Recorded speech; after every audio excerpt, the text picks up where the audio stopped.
Okay, so historic Brawl. And one of the things you may or may not be aware of is some of these legendary double-sided cards let you play the sorcery side as your commander.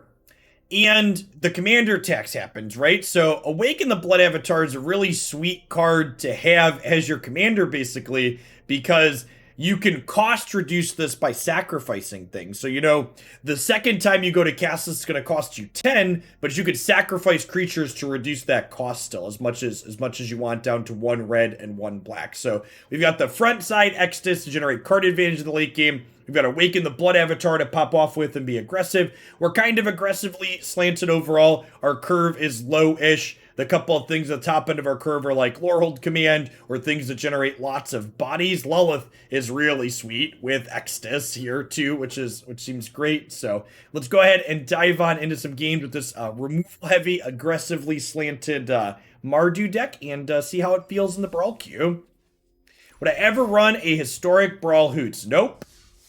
The reason why Brawl is a fun and sweet format is because it's not a competitively focused format. This format would be miserable if it did not have deck strength based matchmaking.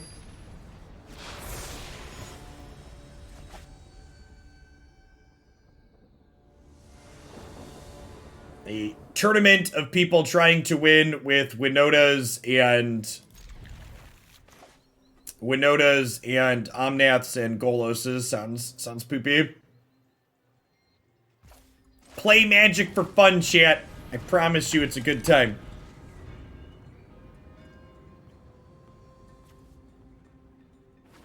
So you just like casual turn 3 awaken the blood avatar here.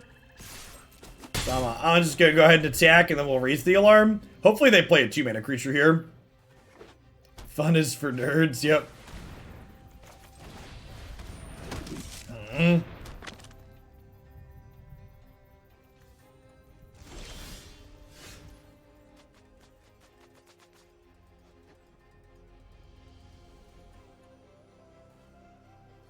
Do I just jam this and attack for 6? I don't think so. I'll do this and attack for 3 here, and then next turn we can sacrifice these 2 to make tokens and attack for 8.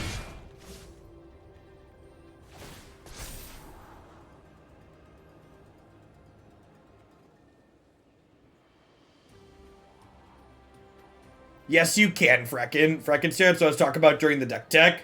The spell part works very elegantly with how the commander tax rule works. Yeah, I'm expecting their deck to be more controlling, which means playing this out and not getting a ton of value off of it seems loose.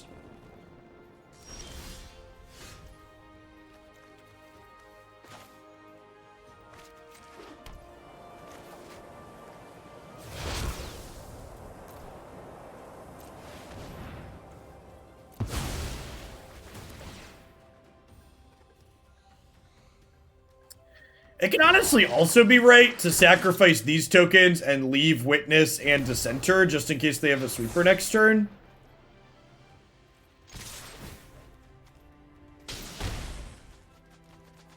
It's like, now if they have a sweeper, I have nothing left over. They'd also have something like Shadow's Verdict, though, which means I made the better line here.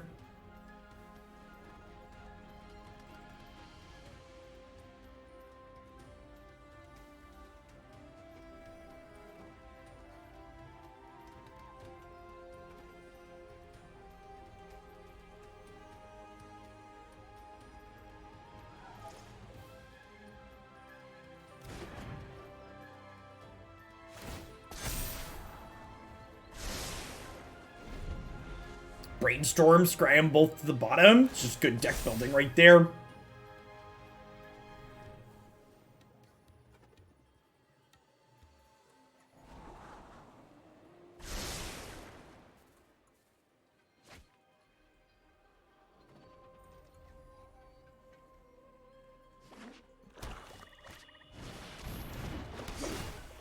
Okay.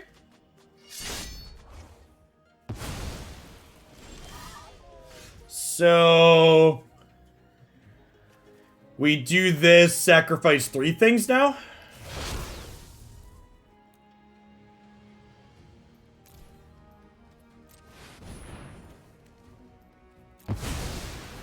Hostage Taker dies, we attack for 8.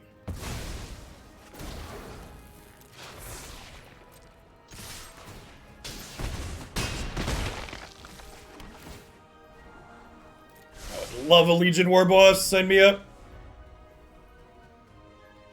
Yeah, this was a gas first game. Just like executed exactly how we wanted to.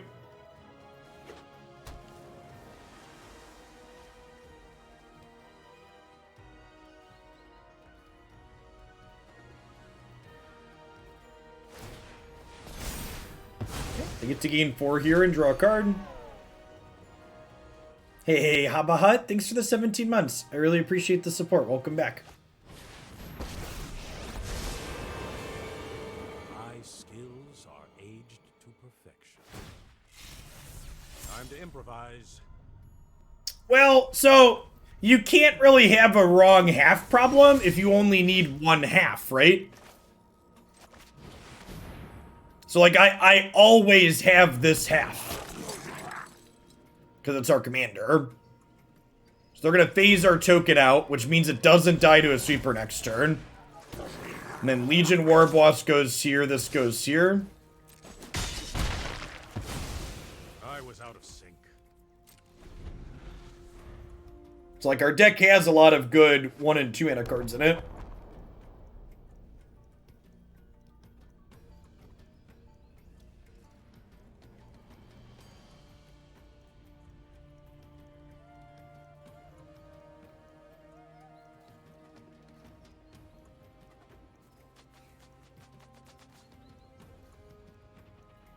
Over here chanting Death by Bolt.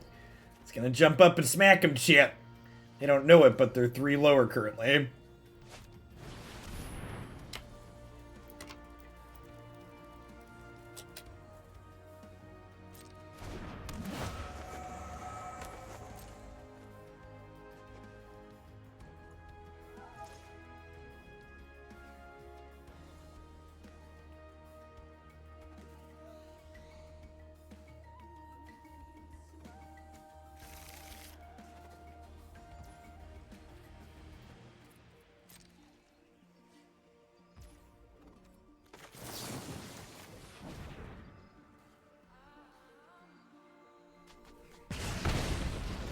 Upstairs.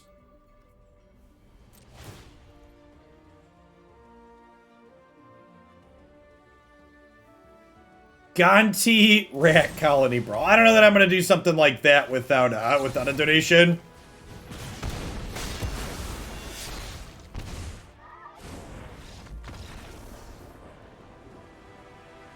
I've got a lot of other things that are like genuinely sweet as opposed to gimmicky. Like, that's a cute gimmick that we might get to somewhere way down the line, but it's not particularly interesting.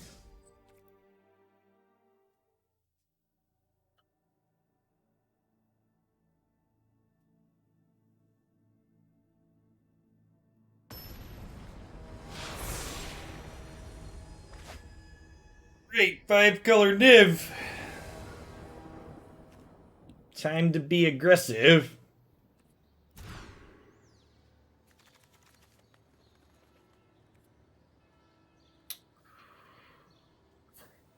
Am I keeping this?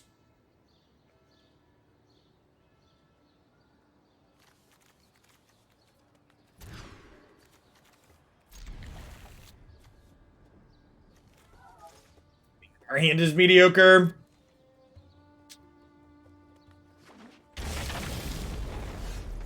Okay.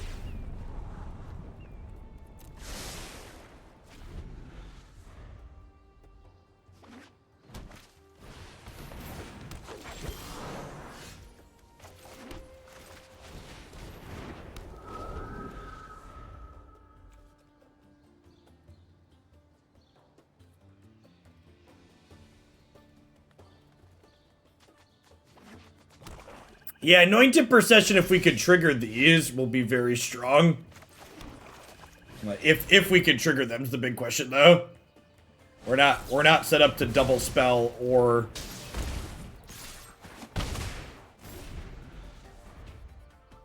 Their Niv also potentially hits the board this turn. Yeah.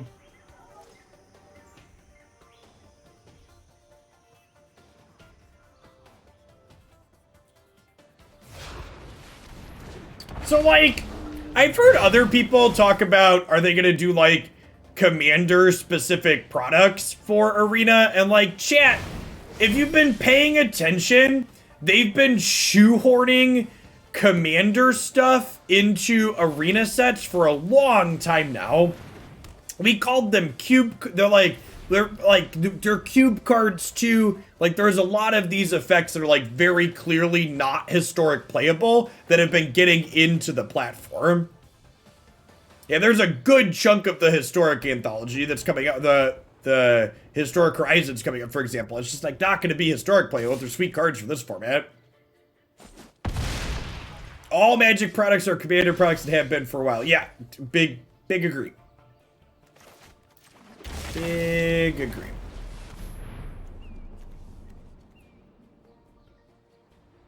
They didn't play either of these. So what are we doing? Absorb? Sure.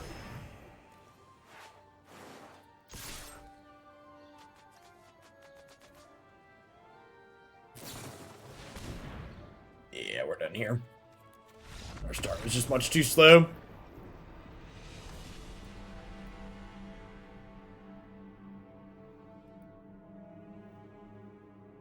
Hey, thanks Trevor, checked out the Marvel promo. Appreciate you taking a couple of minutes to support my content with that.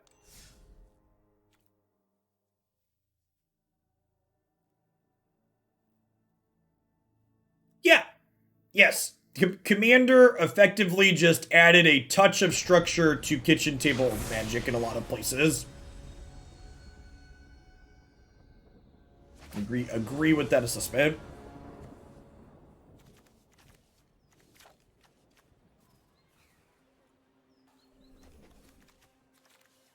Seems like not as nuts as what we had in the first game, but it seems plenty reasonable. Technically have a 2, 3, 4, 5 curve, although Procession doesn't make anything off the bat if we do this beforehand. Maybe we hold this for post-Procession.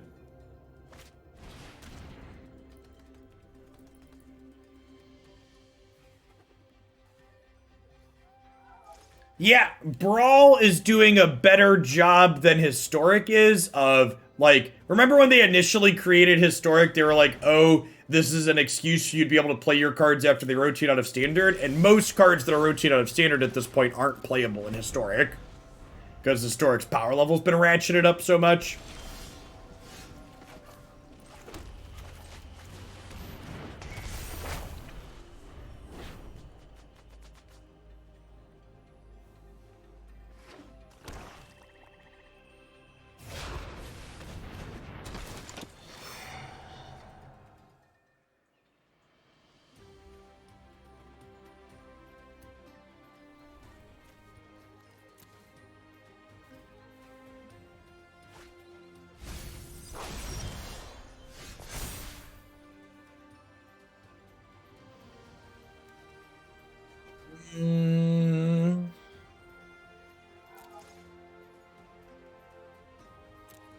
Well,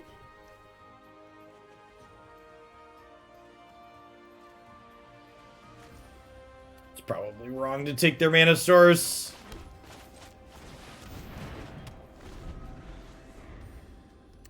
Oh no, chat.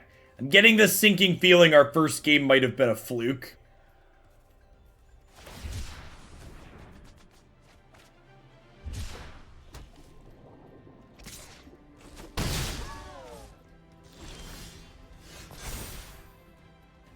Okay, that was actually a really good draw.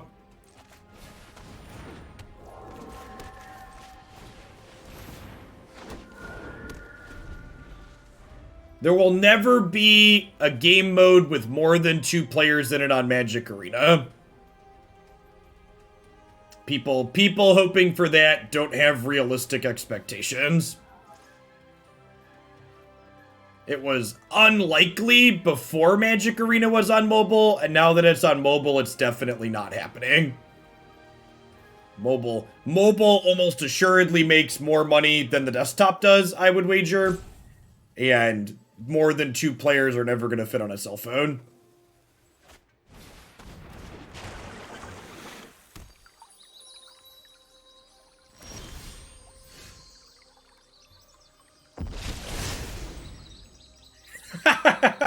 Technically makes an army and then one of them dies. It's kind of funny.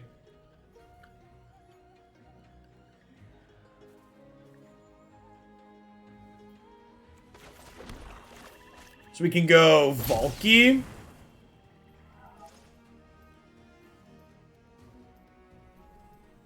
No, that's not true at all, Fight Me. In fact, if you go back and look at what I frequently said about mobile,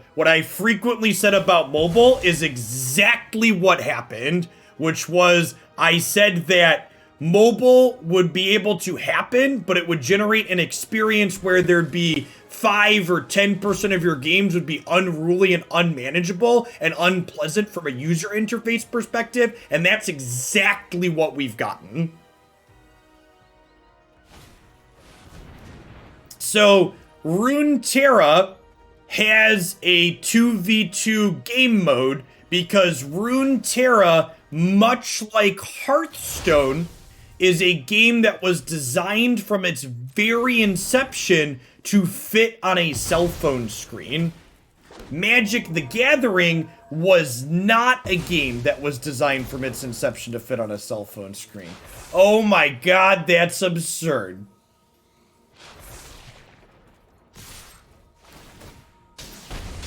Why not attack first? So I can get 2 blood gods and attack. Blood for the blood god.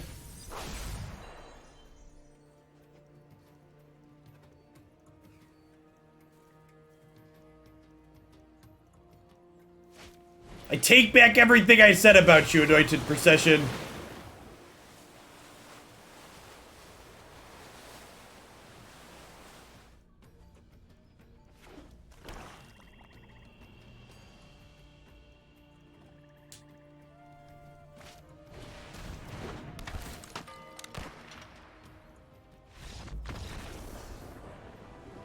What's going on, Commander Bud Bud? Thanks for the 16 months. That'll do, pig. Not a fluke, turns out.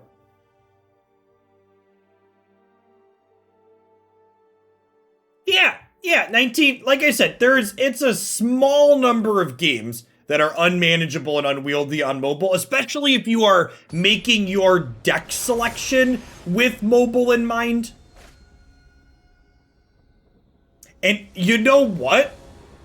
And this is maybe a little tinfoil hatty, but I would wonder if part of the reason Wizards pushed back so heavily on giving us a Brawl queue permanently was because Brawl and Commander in general tends to lend itself to board states that are unwieldy on mobile more often than limited and standard and normal historic do. And that's a little tinfoil hatty, so maybe they didn't think about that, but that could be a very legitimate reason, right? They didn't want to push a format that's going to have a bad experience for a chunk of their player base.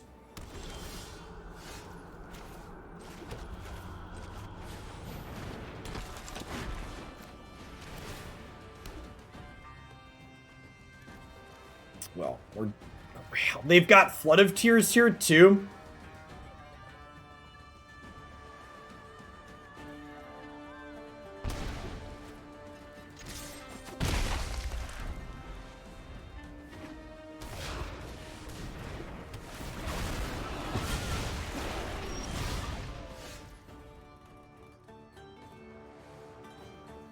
So we just do this, right?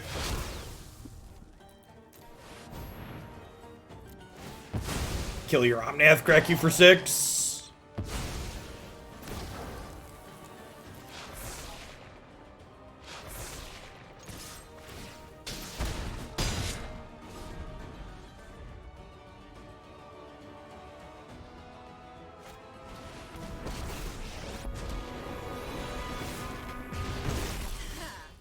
I've learned lots of techniques from artists. So we kill this, attack you, and then we'll go ahead and Elspeth's Nightmare So we can tag this flood before it happens. You do, Enya. So every time you put it into the command zone, you have to pay 2 more or sacrifice another creature. But you can sacrifice creatures to pull it down.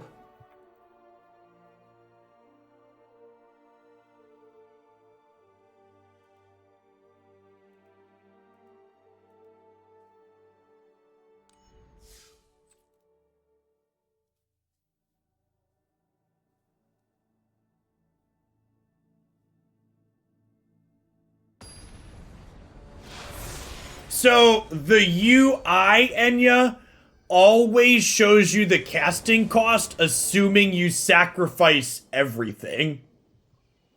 Which is a touch awkward, but that's what it's doing. So you'll note it says 8 here to start, and then when I play this 1-drop out, it's going to say 6.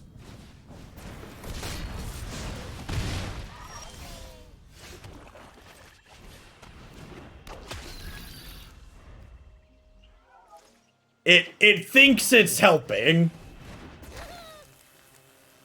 Judy, okay. Oh no, we'll never catch him, Chad. He's the gingerbread man.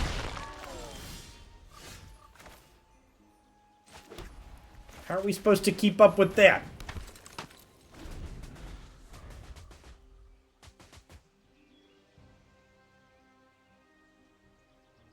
Tutti frutti on Judy.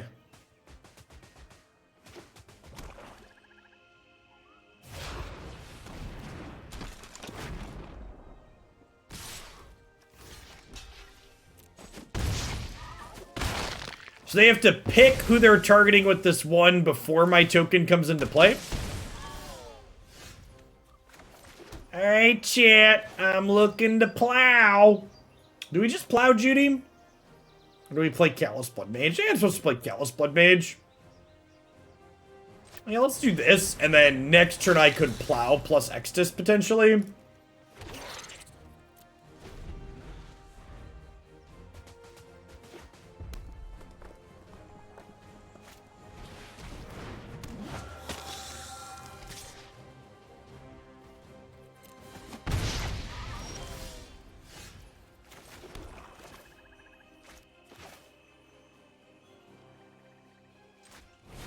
I'm going to do this and pass. Because ideally I want to sacrifice fewer creatures to my earlier Extus. Because it's going to get more expensive the more we cast it. Yeah, I think we have more longevity than they do as well. I will not fail. So die already. Die already! Avernus, you fiend.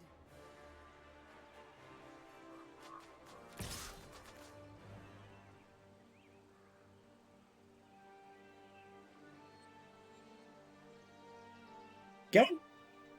Bring it.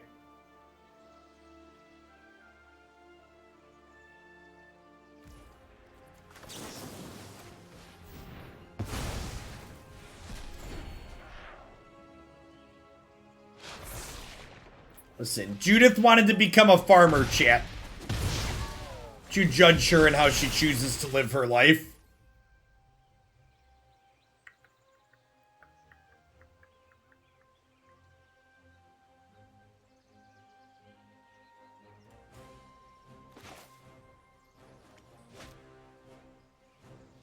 I do have a lot of options here.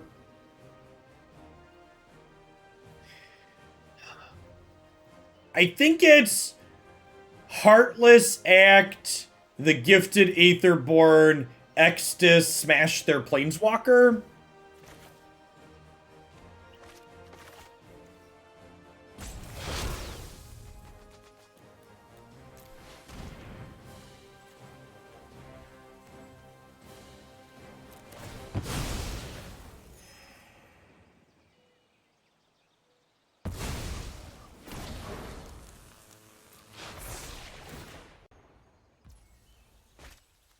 I get to kill my Blood Mage here.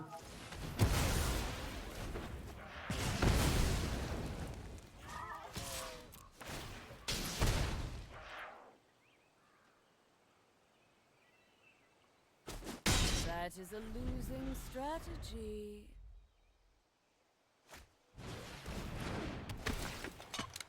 Pretty good. My hand's decent. So they want to hold up Ebon Legion activation then, so my token can't attack. Get in formation.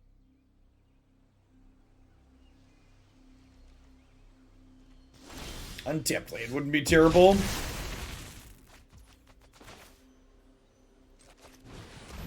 That'll do, pig.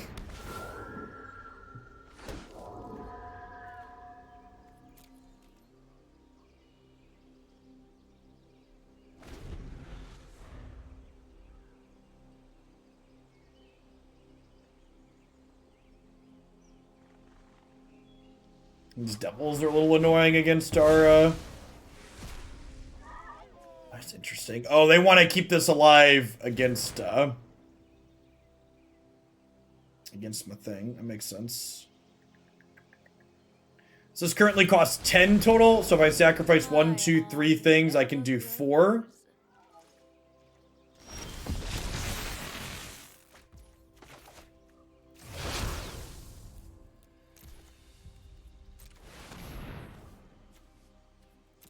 So we'll do this, they sacrifice a thing, and then we'll crack in with our 2 avatar tokens. Zap Dick! Thanks for the 2 entire years. Welcome back. Good morning, good morning.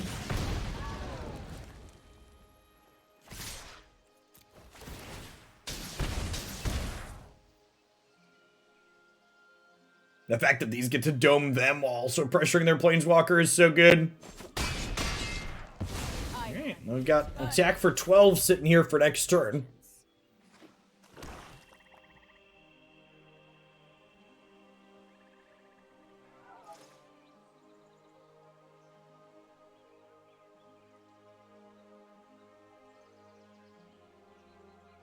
Some mana would be nice. I wouldn't complain. But we're also doing okay on a little thing here. That's pretty good. Yeah, untapped land would be a great pick here. Will let us block for 3.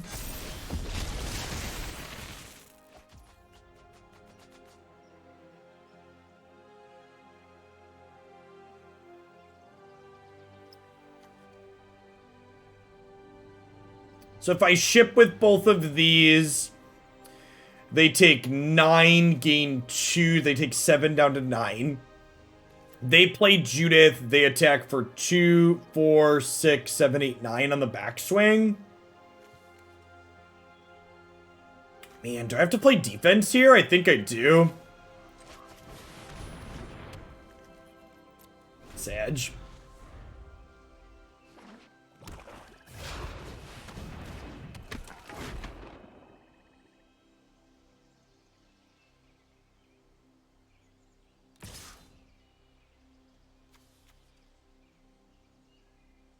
These things fly?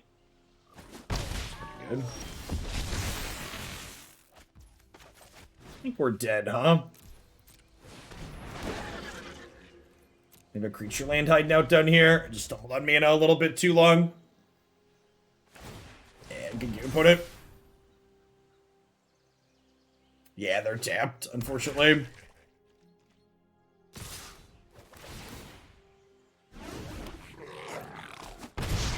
Hey, Spider. Thanks for the 33 months.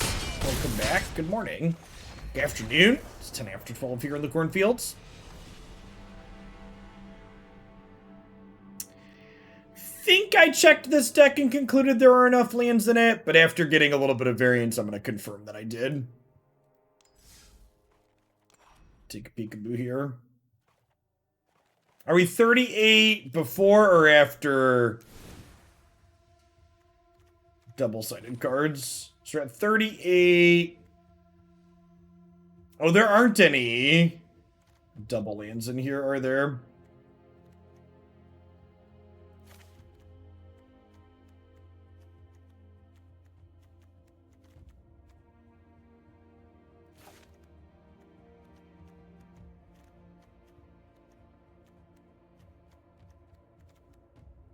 Oh, there isn't a Dragon Fodder, so I mentioned that earlier too.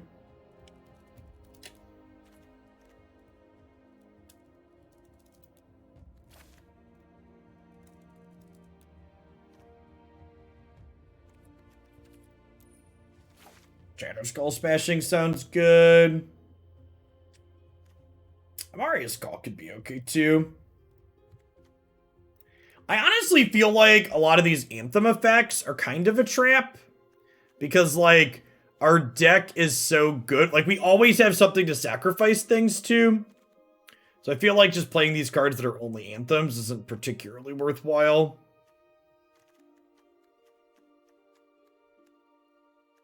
Any key token makers people see that we might not be playing? Feel free to shout them out. Yeah, Mauling's fine. Could play that.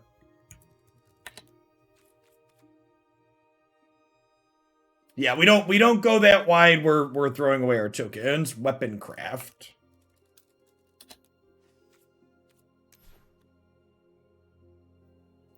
Huh. That is a good one. We have a Shambling Guest. Any other token makers? And we might be missing on.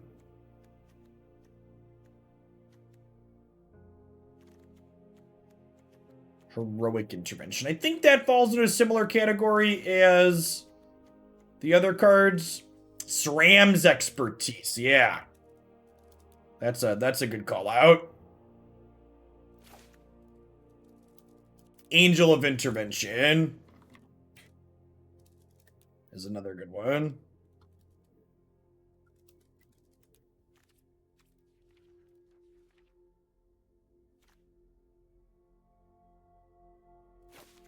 Assemble the Legion is not legal, though. Omen of the Sun.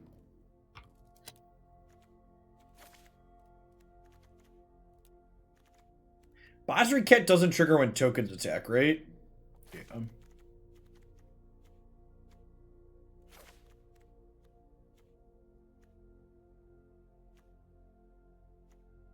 We have Siege Gang. I think Heroic Reinforcements. I guess that's 2 bodies for the price of 1.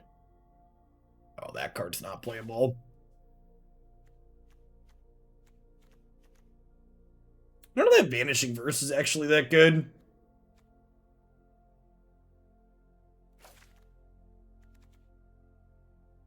I want 4 mana Crinko? No, I don't think so. Teysa doesn't really synergize with a lot of what we're doing. Duskrows. Another creature dies, put a counter on this. When it dies, create X. Yeah, that's fine. That's fine. I mean, I have, like, there's a... What's it called right here? There's a Rip Apart right there. What's going on, Mad Dog? I think Felidar is probably a little too slow.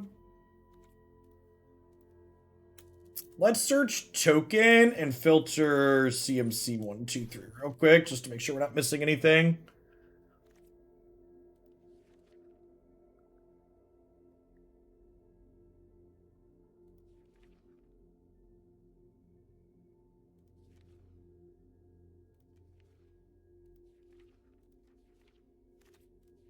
Oh shoot, we were missing History of Benalia?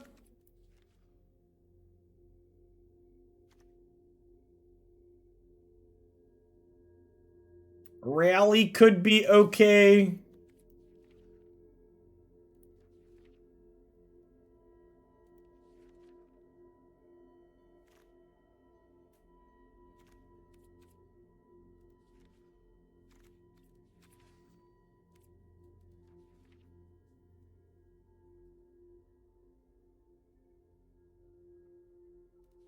Yeah, Birth could be okay. We don't mind. We like hitting land drops. That's a token for us.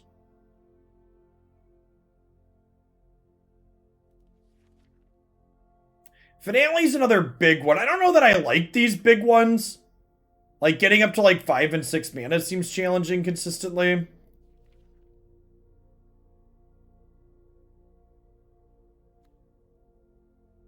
Oh, this seems fine. Never return. It's like murder with a token on the backside.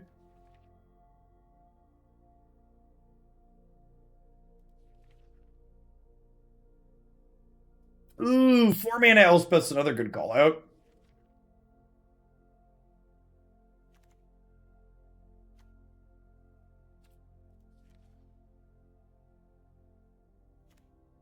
Goblin Instigator. Yep, that's a friend.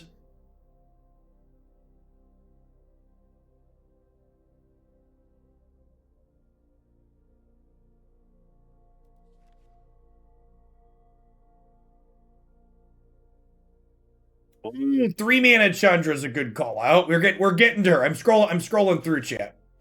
That's a good call. Good shout.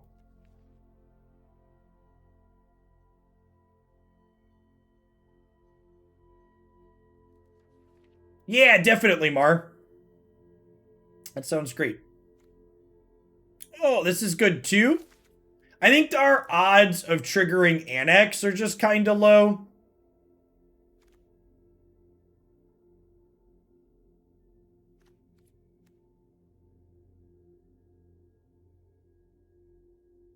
Start to finish seems good. And look at this is people often ask me comments about how do you approach building decks. Like this is a good example, right? Like we know what we want this deck to be doing. So I've teed up keywords that give me cards that have the effect that I want. So now we're finding things like this. I didn't know this card existed. 1 mana, 2 mana, 1/1 that makes a token when it dies. That's all I want, right? Is just like things that make tokens when they die, basically. All right, and now I'm up to 109 cards, so let's clean out some of the chaff. Like Mothra, I've got a lot of tokens dying, so I probably don't want that. Honestly, I kind of just want to drag the curve down a bit. I think this Blot Out the Sky was too much. Amarius Calkin Stakes, it's taking a land slot.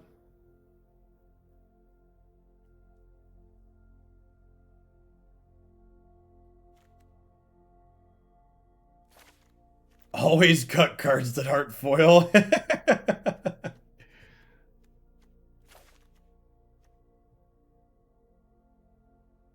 Judith's death triggers don't trigger when tokens die. I think that's not quite good enough. I saw someone suggest Mayhem Devil, and that might be okay.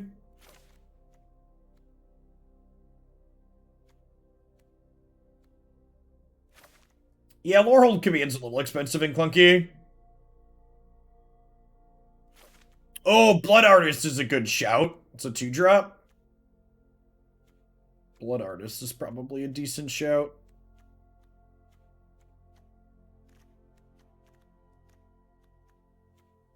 Three plus mana cards here. I think looking at another thing I want to consider too is my curve, right? I think I want to trim something in the 3 slot here.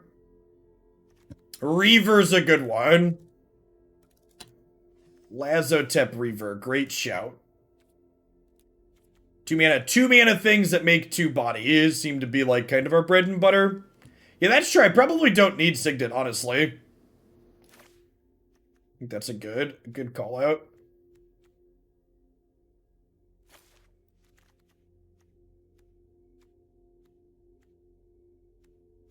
Most of these make 2 bodies at this point. I think I'm going to ditch the K command. Cutting Signet might be greedy. No, it's not at all. I have 40 lands. 41 lands, because I've Hagra Mauling here too.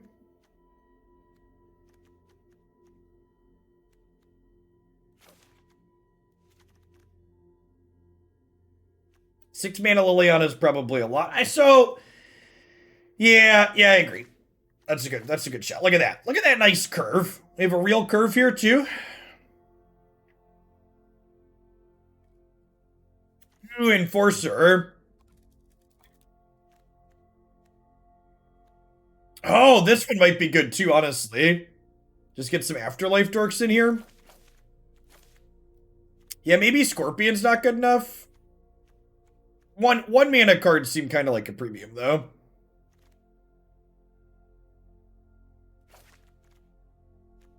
Oh, the Orzhov Angel Mythic. I still have my filters on 1 and 2 mana spells, right? Yeah.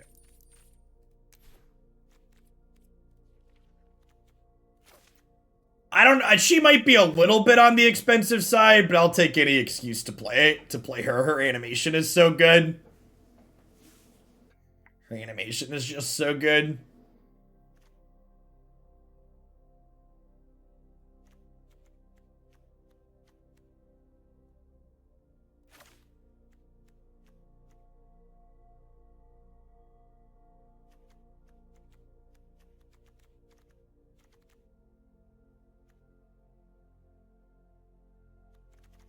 I need 2 trims. It's probably ambitious. Yeah, I probably don't need Bolt.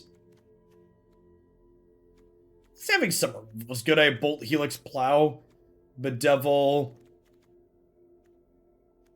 Alright, yeah, I'm gonna trim the Bolt. Alright, let's play some more games. Ah, sweet. I felt like we made some good changes there. I'm gonna add Blood Artists. I'm gonna chill on the Blood Artists for now. I think I want to focus on just putting multiple bodies into play early. Try and do what the commander thing more consistently. Oh, we forgot Elspeth. So I wasn't searching for 4+ mana things. Elspeth's the card I want.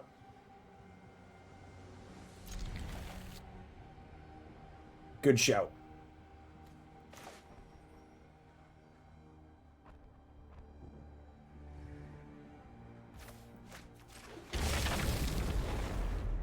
So we'll go 2-drop into 2-drop Thoughtseize.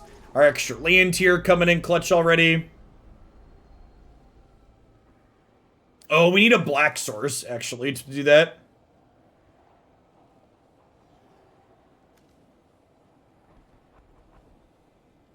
Edge. Got two draws and a black source to be able to double spell on 3.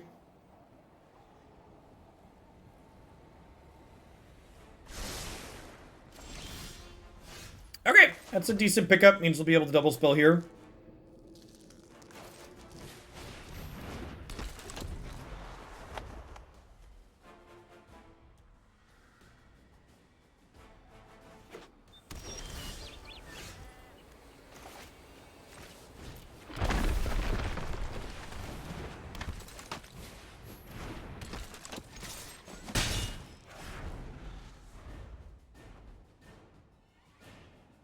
This be a good permanent and ranked format, or is that insane? Having this format be ranked is insane. The only reason this format is fun is because there is deck strength matchmaking. And as soon as you make ranked, you can't have that anymore. As for permanent, yeah, hopefully it's permanent. That would be ideal. They told us as long as people are playing the format, it'll be here permanently, so fingers crossed. I'm just gonna Omen of the Sun this turn. I might want to reassess our mana base. I added a number of red cards, and there were a lot of basics in here. Should make sure we have all the duels we want.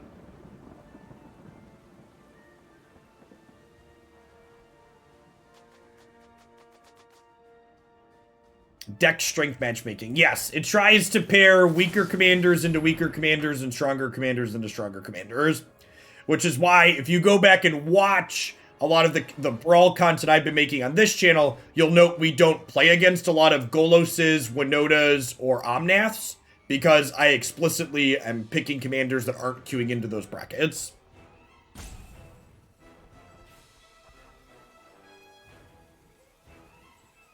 I think I've queued into Golos one time in like 5 or 6 decks now at this point. It's a very low amount. Why is that indestructible, chat? How am I supposed to break their toys when they are indestructible?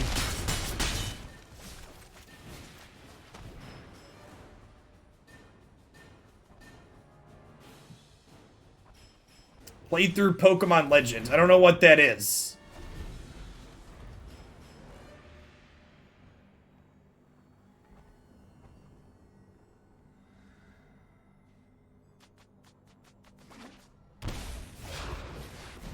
Come on, untapped land. Nailed it. Never didn't have it.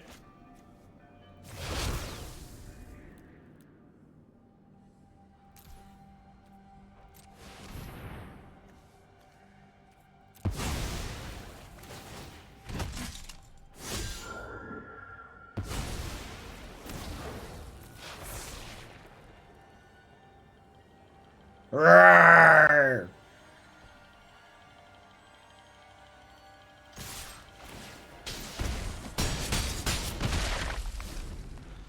Our commander's an edict. Come at me.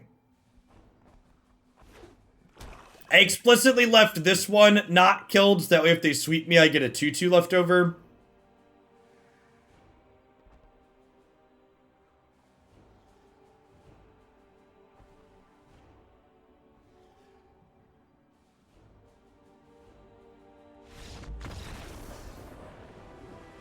Alright, let's peep the mana really quick and shove an Elspeth in here.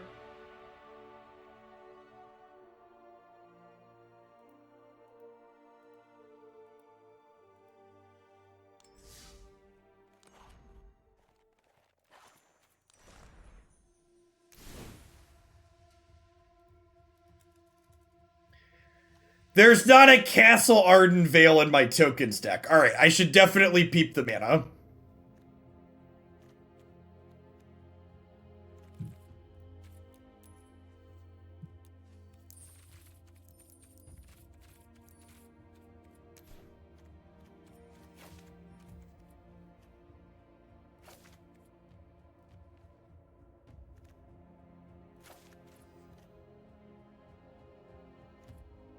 Takedown might actually be decent too.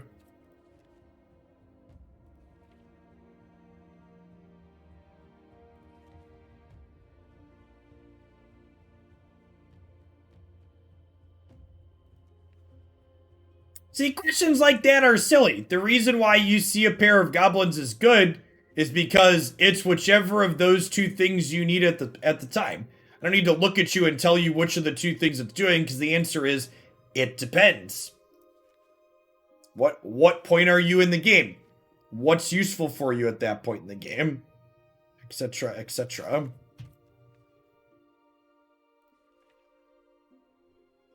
Cards like that are good because they are flexible.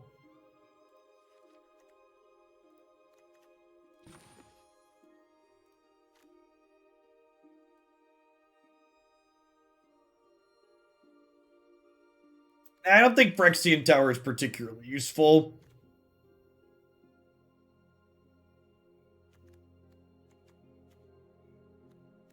First day of class isn't playable because you don't have a sideboard, so you can't learn.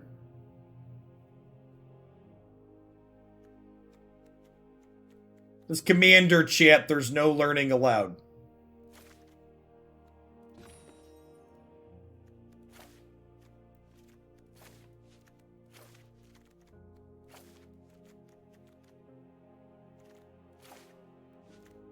Good for... It's around 45 lands. Pay your taxes, you filthy liberal. Campbell, console allocation probably. Thanks for the biddy smart. Let me know if you'd like that up tomorrow or on a particular other day. Otherwise, I can get that one in tomorrow for sure.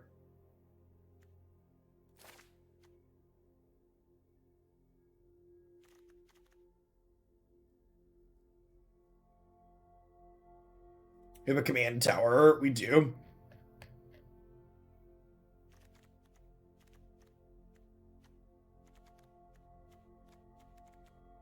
We do, in fact, have a command tower.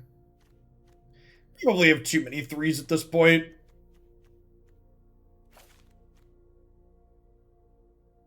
Yep.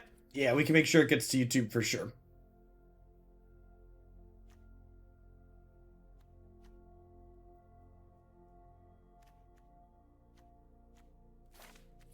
Alright. Back on in, huh? This format feels like constructed cube. Yeah, it's a good way to put it, Jim. Excellent, excellent way to put it.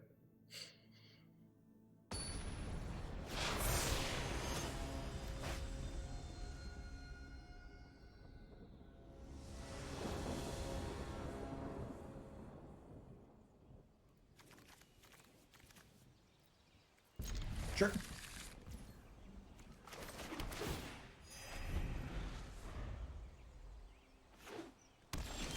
Cards being too versatile is what's wrong with Modern. Man, Boomer's gonna boom, huh?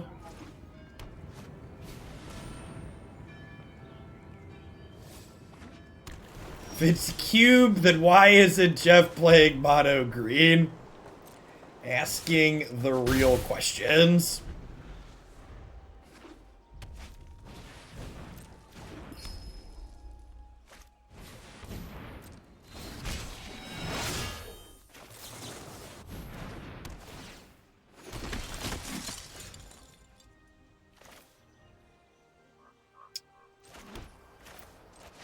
On a Seraph here.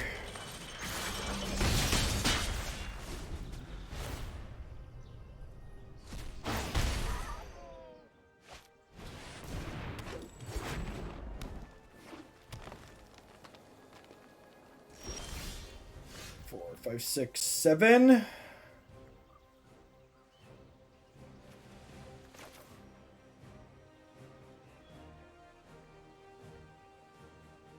I want to Extus this turn.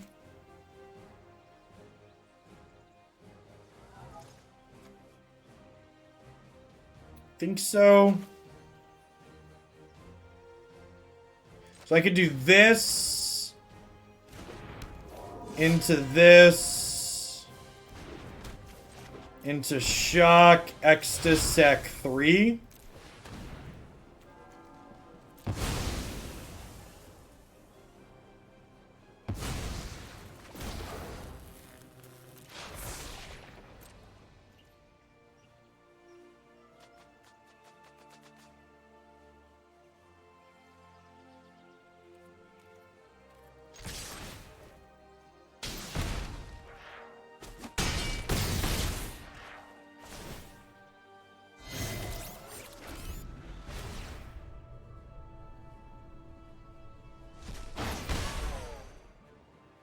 So Teferi's Protection is going to buy them some time here.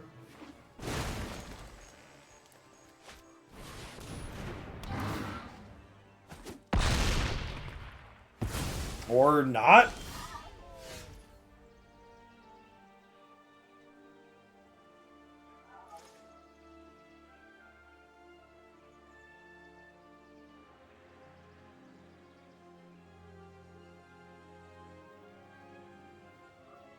Do I use you see a pair of goblins as a ritual here? I think I do, right? So we like you see a pair of goblins. And then we do this, sacrifice 4 things.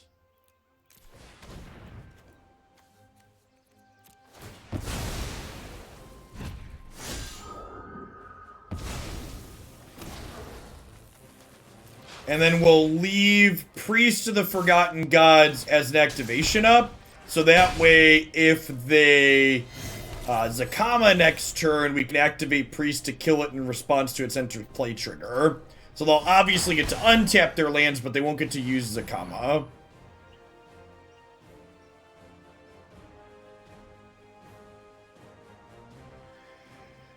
Well, shit.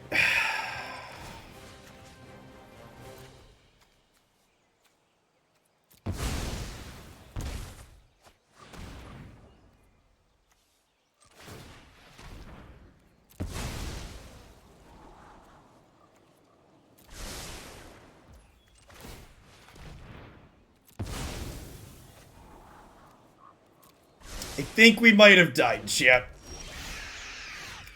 I think we might have died.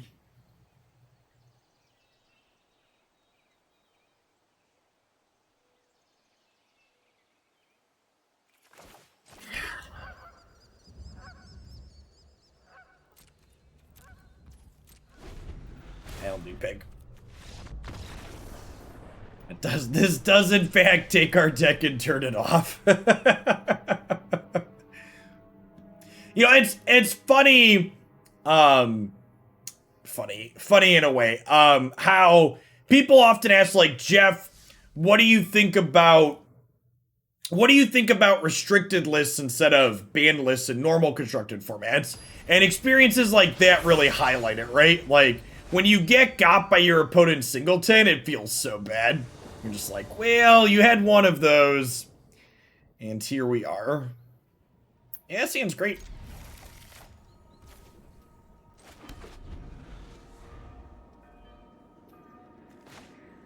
Like I've played a bit of Vintage on Moto, and the experience of getting got by their fun of is like, yikes.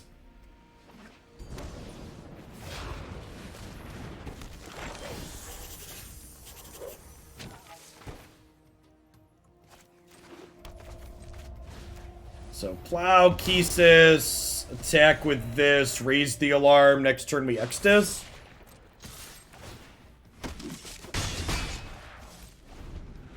We have a really strong start here. We were on the play this game as well.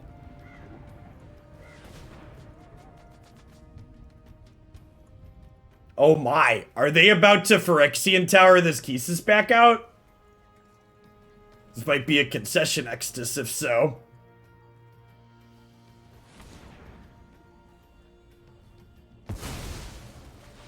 Oh, honey. That's pretty good. Every fight makes me stronger. Sometimes restoration means retribution. Think I just Legion Warboss here?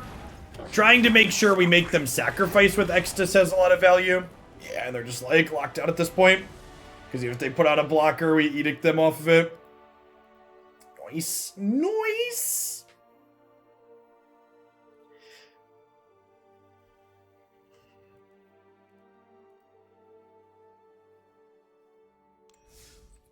Yeah, solid curve for us there. Executed elegantly.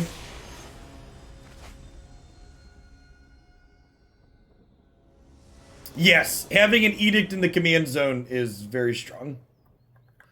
We go first. I think we mulligan this, right? No proactive play until 3, only 2 lands.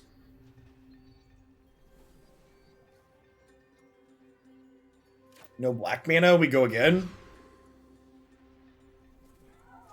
Okay, keep bottom the Kaya.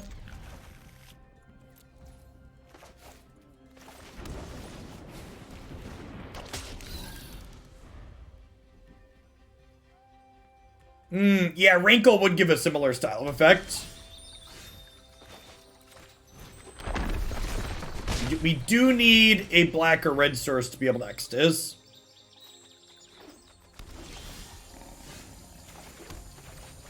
Oh, I wouldn't want you to feel exposed, Kane.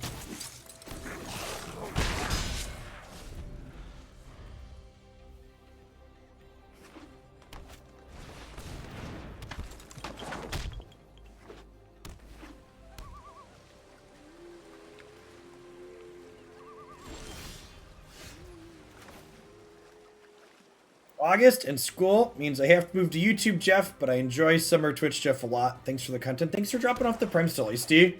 Wouldn't be able to be here without folks like you, so thanks for keeping me around.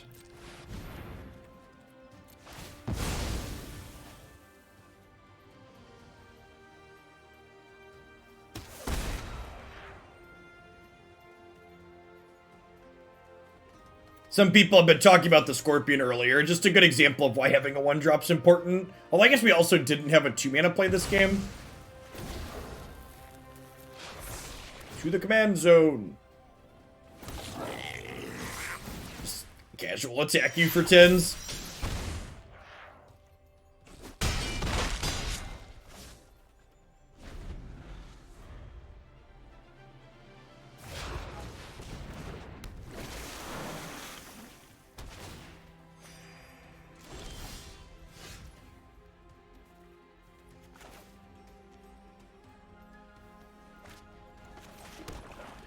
Okay, so if I rally...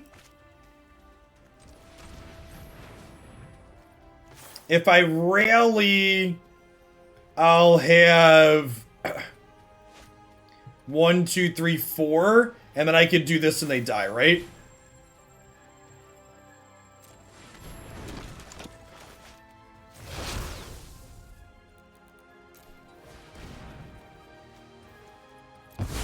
Sick.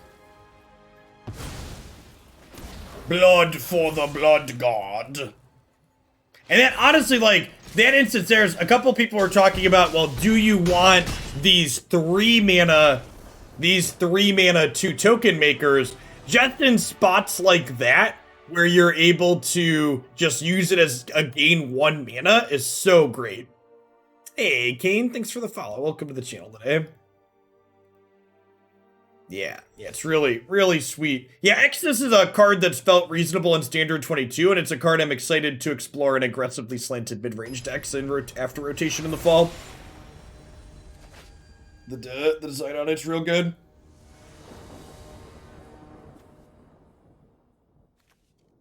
We go first. This has all of our colors in it. I think I keep... I have 2 creatures, so we can do this on 4.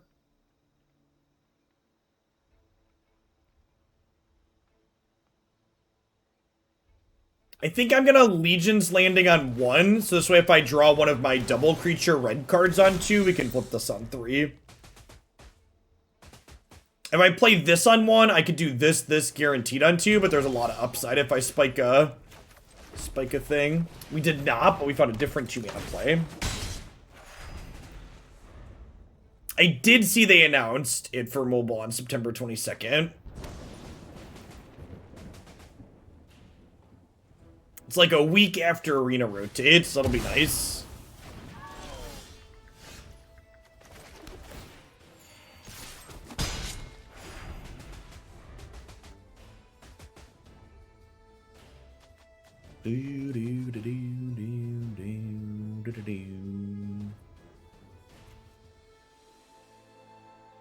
Never to return, chat.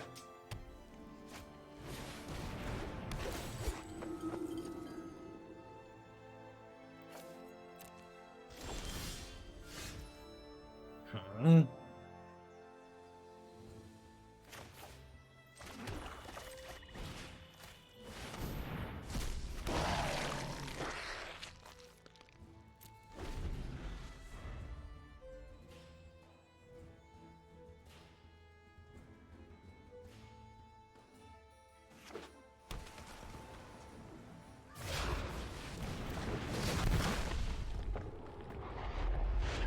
We bin the land. Might be a little greedy though. Nailed it. So we'll go Scorpion, Heartless Act, attack you for 2. And we are out of cards in hand, so we're definitely behind at this point. I would venture to guess for this position we're probably pretty unlikely to win.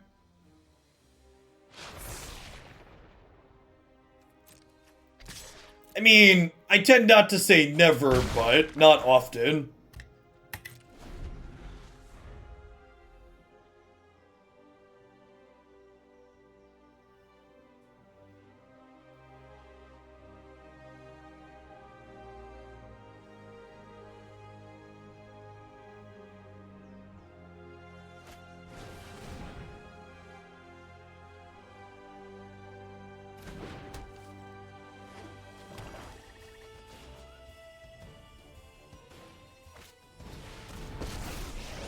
That's definitely true. Building around the creature half is a different deck.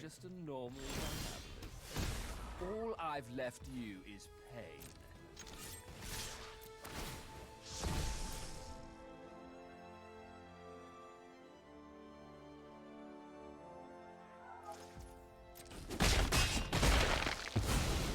Good luck with your little duel.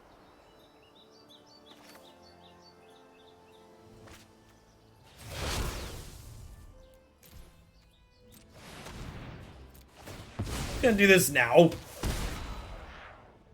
Oh, we can get the Elder Fang out of the way here. I guess I could have done that pre-combat and attacked for more, huh? Yeah, my sequencing was bad there, right? I could have done that pre-combat, only sacrificed 1, hit this for 3, and then hit them for 6. So they'd be 3 lower right now. Yeah, my sequencing was really bad there. They were tapped out.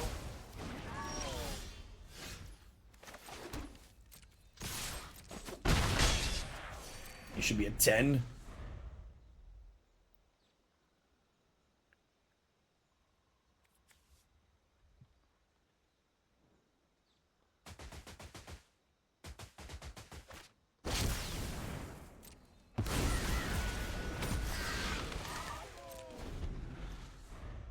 These birds, just think these birds, chat. They're so dumb.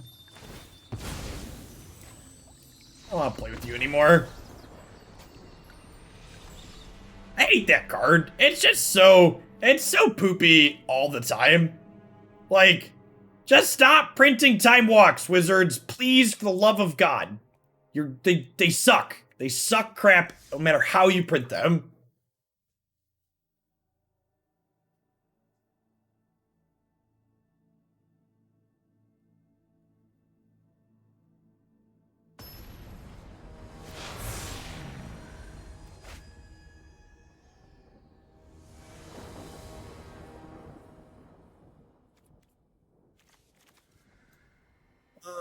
I think we just always take a free mulligan if we don't have a good play on 2 by 2.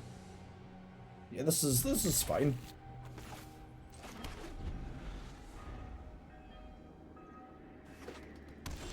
Yeah, I actually agree with you, Time Lord. I like a lot of their designs on the red time walks. Like Chance for Glory and the end of the current turn or whatever. I think those designs tend to be very reasonable.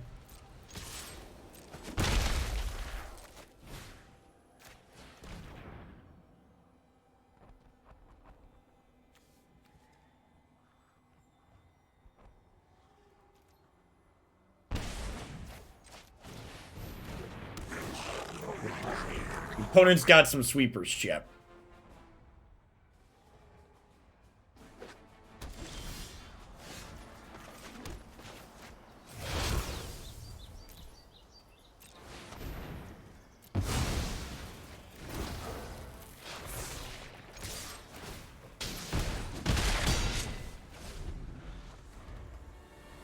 So they've got Crux queued up here.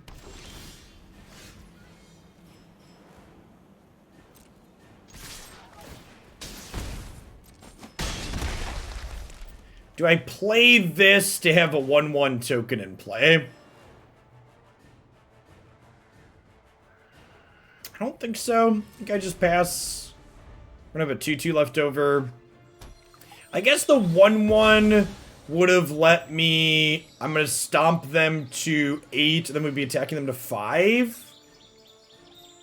That's close. Hopefully we just draw an untapped land next turn so we can go History Enforcer.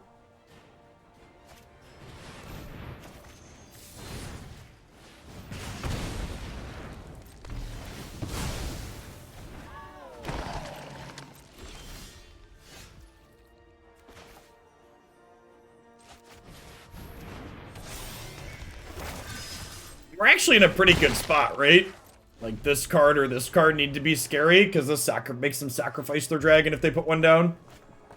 Yeah, so they're just dead, right?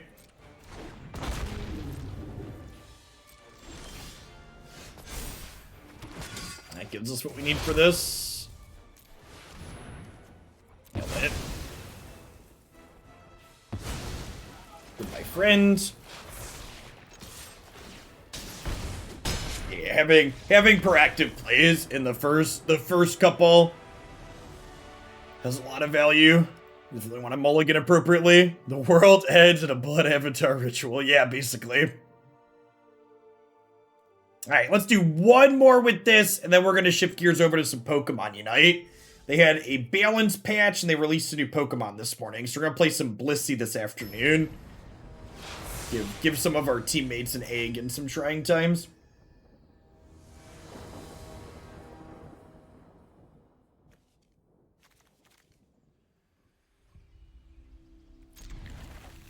It's fine. 2 tap lands is a touch awkward, but definitely keep.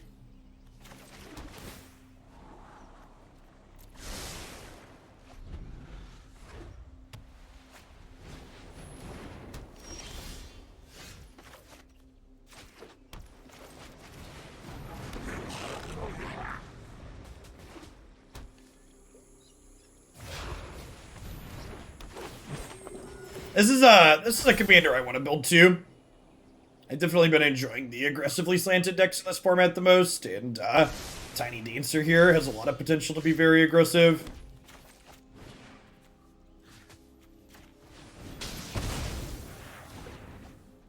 Let's go ahead and fetch a black here. So we have Murderous Rider in hand.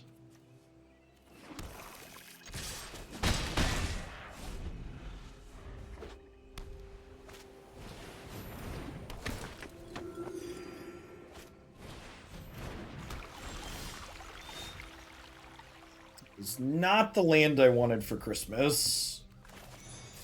I think we just want to keep their board as narrow as possible.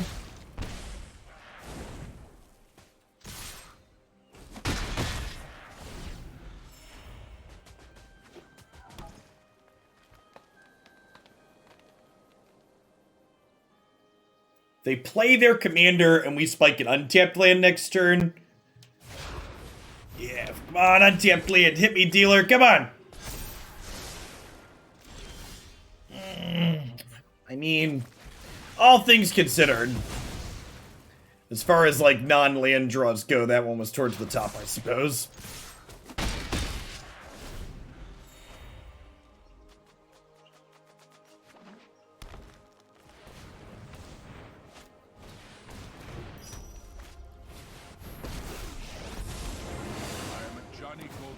Land! Land! Untapped land! Nailed it.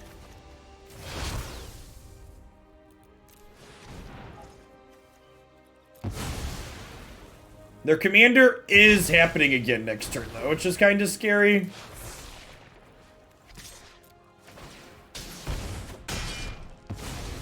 We can't come back from this.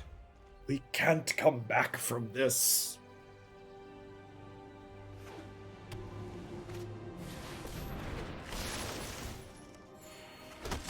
It's pretty good.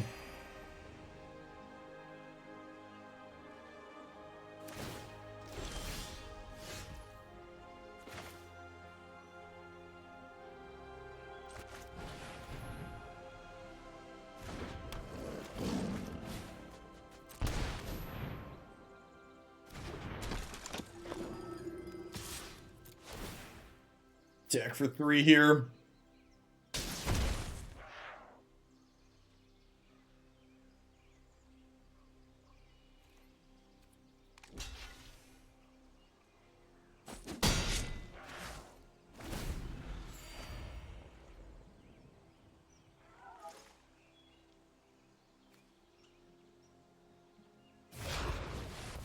This game's been a really good example of the amount of card advantage my opponent's deck gets to generate because their commander is so cheap, you know.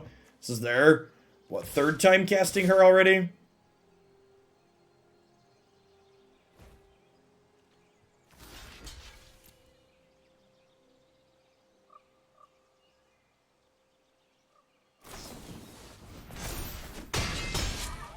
Wow, brutal.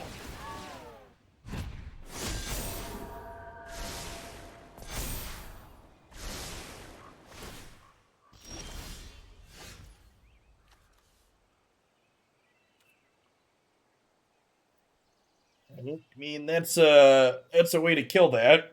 I guess we just pass here.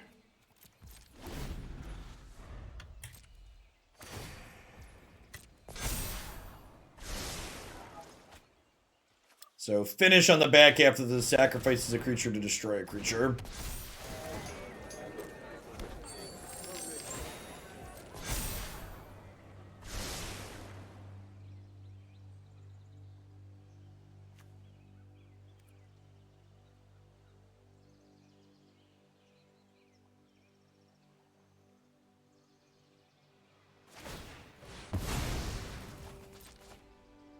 Tiny Dancer is getting ready to hold us close. Ain't that the truth?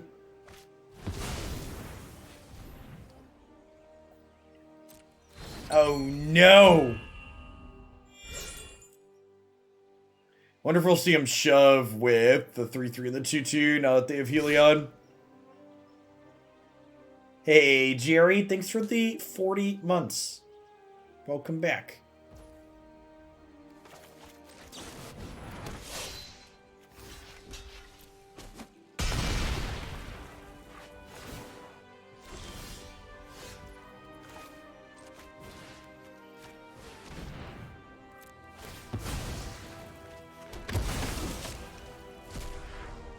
people wanted to ridicule my start to finish earlier.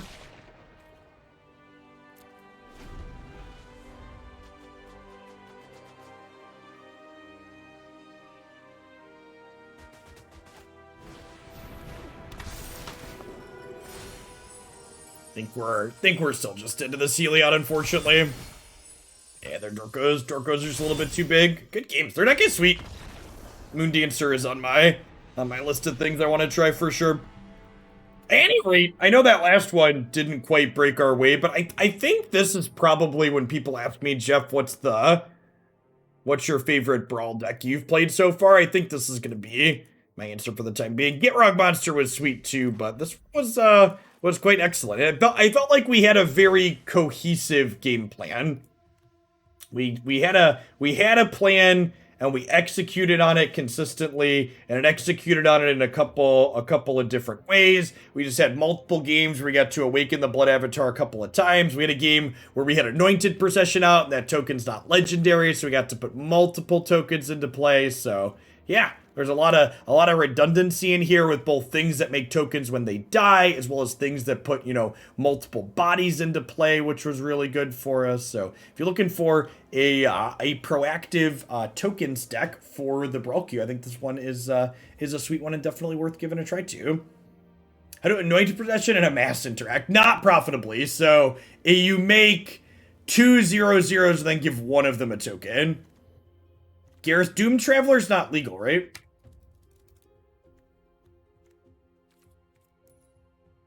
Yeah, Doom Traveler's not on this platform. Yeah, I have white.